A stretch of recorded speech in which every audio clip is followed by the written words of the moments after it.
How do you get from this square via this vision to this result?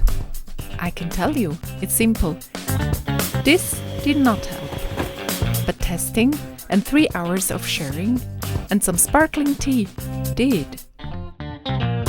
It all started with this leftover doggy shape fabric that I already had made a lander pant from. How could I turn it into an outfit that doesn't look like PJs? A top made of 2 rectangles that I just cinched in at the waist and throw over my head sounded simple enough. I started by cutting the largest 2 rectangles I could get, and this is what I ended up with. It included some traces from a previous life as a duvet cover. Before jumping right into shirring the main fabric, I tested 2 elastics and the channel width I was going to use.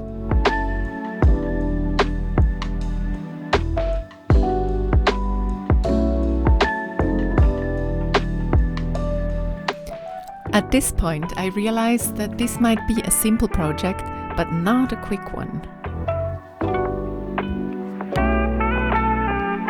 I decided to go for the flat elastic and an 1.5 cm channel width for easier inserting. I stitched the 2 rectangles together at center front and center back, leaving an opening for the head in the middle. This already created 2 layers of fabric, and I wondered whether I even needed the white lining fabric or not. I decided to go with the lighter option.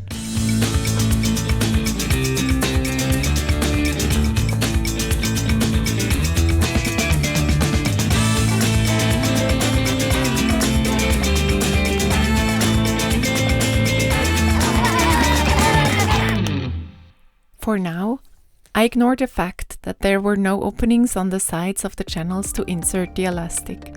I was going to cut the channels open later, and it turned out to be a fair decision.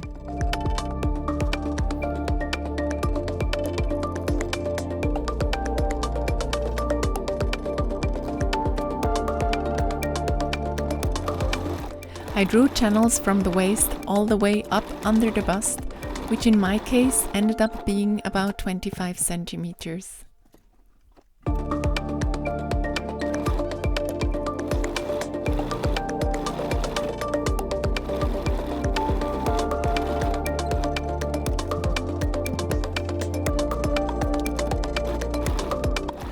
After having stitched all the channels in the back and in the front over the center line, I was ready for some serious elastic inserting.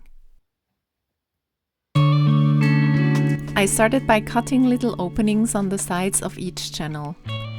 This edge will later be stitched once to secure the elastic and a second time to close the side seams.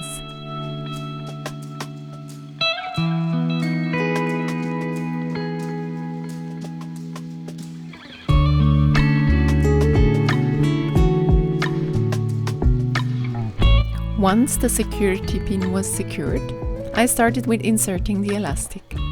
At center front seam I experienced a first hiccup, but resolved it by cutting a little hole from the inside so it would be invisible in the end. To be honest, I was not particularly looking forward to this section of the process, since I already knew it would take me about 3 hours to finish. However, once I gave in to it, I started to enjoy it. Inserting elastic mainly depends on one's ability to feel the security pin moving through the channel.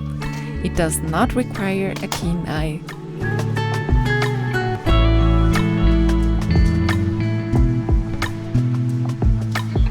And so I moved outside and was able to watch and listen to all the birds outside for a while.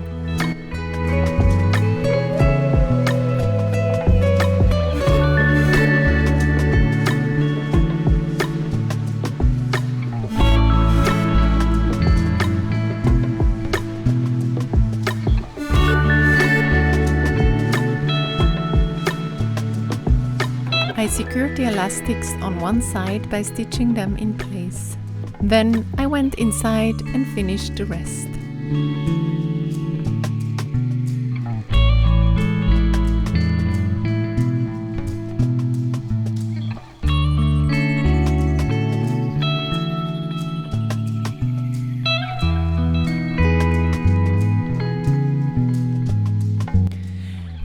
It was not the first time that I forgot that the more channels you have, the more your final fabric will be cinched in.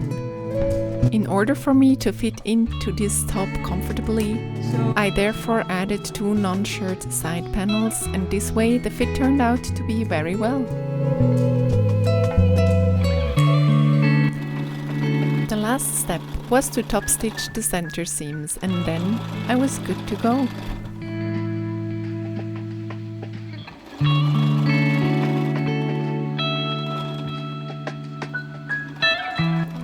I won't be able to just throw this top over my head, but once I put it on, I really felt like dancing.